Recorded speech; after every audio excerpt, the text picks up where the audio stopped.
Hello everyone, and welcome to another Pyro Gaming video. I meant to have this video out a few weeks ago when Presage was still brand new, but got sidetracked with other projects. But I guess better late than never, huh? Right? Anyway, here's my guide to solo flawlessing the Presage mission. I will be running this mission on a Thunder Crash Titan with Cuirass of a Falling Star, but honestly, you can run just about any character or subclass for this mission. The safest options would be Bubble with Helm of Saint 14 for Titans. It's going to be great to protect you, keep you alive. Well of Radiance with Phoenix Protocol for Warlocks, as always. And Hunter, go with some kind of Invis builds. There's several of them. But I do recommend trying out Thunder Crash Titan like me, using Cuirass, Geomag Stabilizer, Chaos Reach for Warlock, or maybe something like Dawn Chorus with Dawn Blade, and Nighthawk or Shards of Galanor for Hunters if you prefer an offensive super, if you want to go for those big chunks of boss damage and ad clear. Honestly, that's how I always run these missions. If I'm on any of those characters, I'm going with an offensive super and not a defensive super. For weapons, I'm running a Long Shadow Sniper, a Sunshot Hand Cannon, and a Bad Omens Rocket Launcher that you can purchase from Drifter. I won't be changing my weapons at all. This is what I'm using start to finish. This is a very accessible loadout. For my armor mods, I'm running a combination of Charged with Light and Warmind cells. Taking Charge, Protective Light, and High Energy Fire paired with Global Reach and Wrath of Rasputin, which Banshee finally sold. Finally fucking sold it this weekend. Oh my god, it's a miracle. Wrath of Rasputin allows Sunshot to make Warmind cells, which is pretty handy for the enemy types that you will encounter in this mission.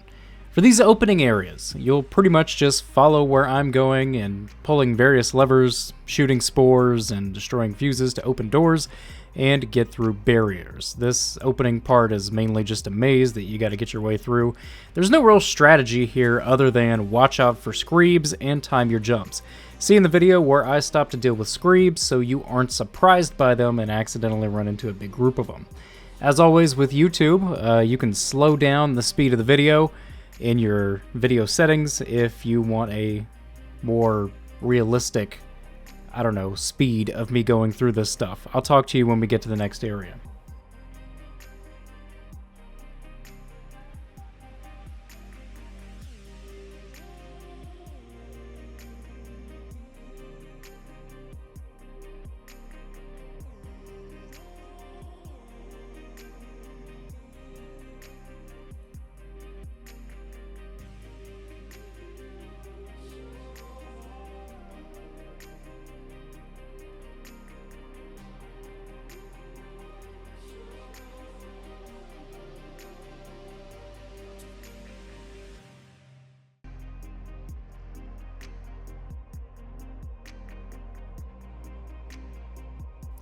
The trash compactor is a room where the walls close in on you and kill you unless you destroy some fuses and escape. But don't worry, there's a trick. There's always a trick. Of course there is. Once you've activated the lever, focus solely on the screebs. Take them all out. Don't worry about fuses. Just kill all the screebs and make sure that you're not dying.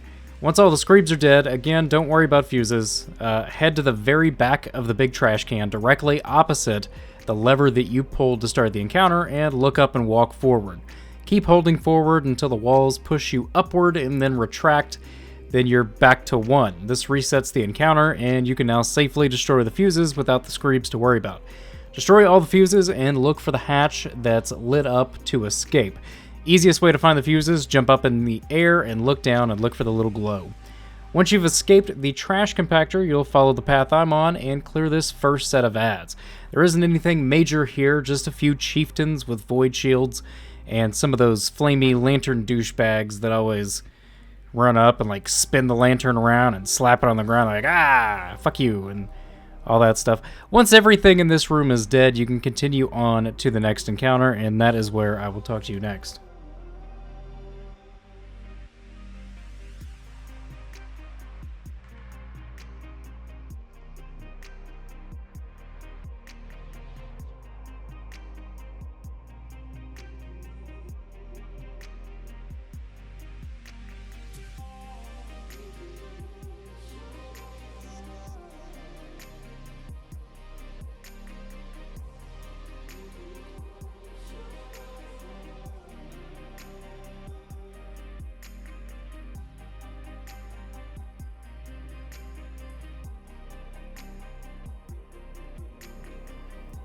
The hangar encounter is going to be your first real challenge, I guess you could say. It isn't bad, but it can definitely get hectic if you aren't on top of things and you let the ads overrun you. You'll start with a few solar and void shield chieftains, as well as some trash mobs, those little guys with the shields that you have to like shoot them in the foot. And they're like, ow, my foot! Let me throw my shield out to the right so that you can shoot me in the face. Once you've killed enough enemies, a second wave will spawn. This time, with a bunch of the flamey lantern douchebags that we talked about earlier, there will be some screebs, and there will be 2 abomination mini-bosses, one on the left, one on the right. I find it's best to hurry up and get rid of one of the abominations as quickly as possible. So burn your super, your heavy ammo, whatever you need to do, just tank one of them, just get them out of there. Once one is dead, you want to retreat towards the entrance to deal with the screebs and lantern douchebags from a distance. They're gonna constantly be running at you, so if you're using something like an anarchy, you can just like throw it on the ground in front of you and they all just run into it because they're stupid. But once the ads are under control, you can safely hop up on the center platform and finish off the last abomination and other enemies to finish the encounter. And that's pretty much it for this encounter. It's literally just survive, like the mission thing says. The biggest thing to keep an eye out for here is the lantern dudes and, the lantern douchebags and the screebs sneaking up behind you and killing you. So as long as your head's on a swivel, you're turning around, looking behind you, being mindful of what's spawning and where they're coming from. That's the main thing in this room. If you get that down, you're golden.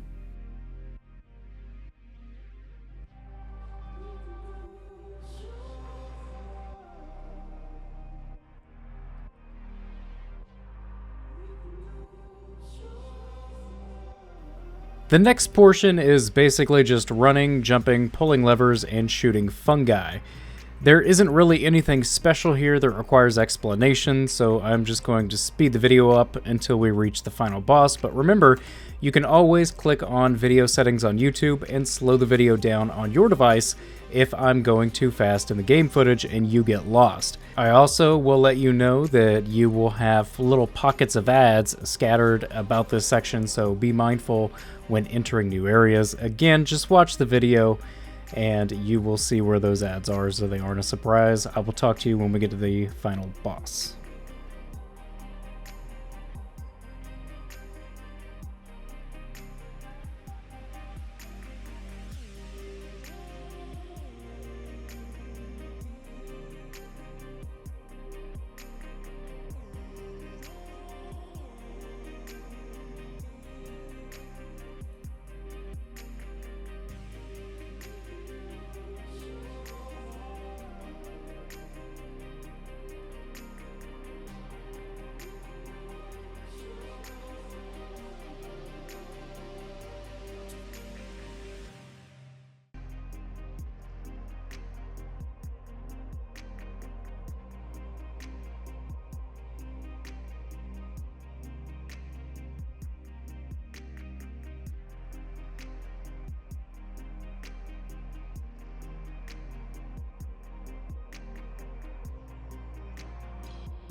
When you reach the area with the rally banner ring on the ground, you've made it to the final boss fight.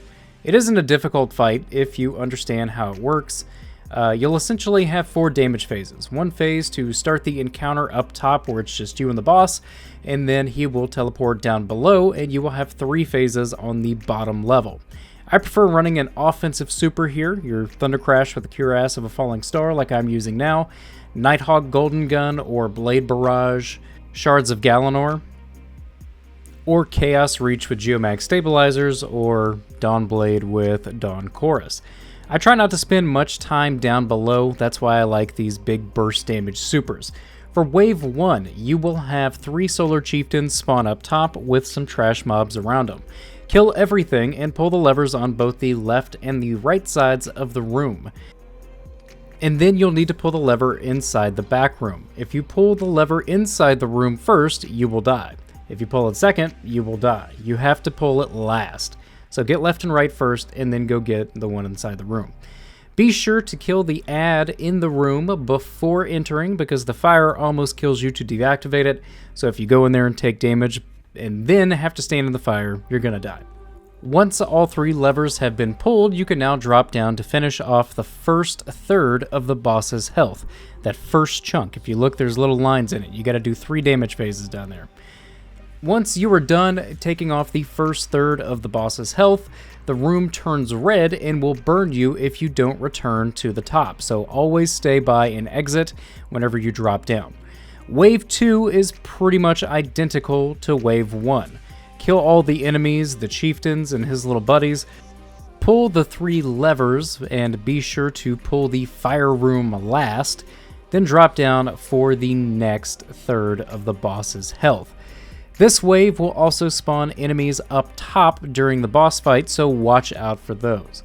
What I like to do is drop down one side and lure the boss to me, then hop back up on top and run and drop down the other side of the room so that I have distance between the boss and I.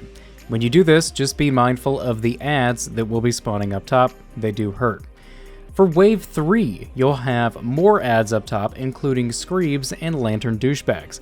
The levers and original ads are all the same as previous waves. You'll still have your 3 chieftains and his little entourage. But for the final third chunk of the boss's health, you will have more ads spawning up top and more ads spawning down below. Just be sure and pick your spots here and don't get cornered by the boss or the captains or the little lantern douchebags, because you'll just burn to death. As soon as the boss dies, you can go back up to the upper level. No need to kill off the remaining enemies on the bottom and risk dying if there is any left. Just leave them down there. It's a fate worse than death. They're just trapped there for the rest of their lives. Once he's dead, just follow the waypoint that appears, and you're done. And there you have it, guys. Hopefully this helps you and you get that solo flawless triumph.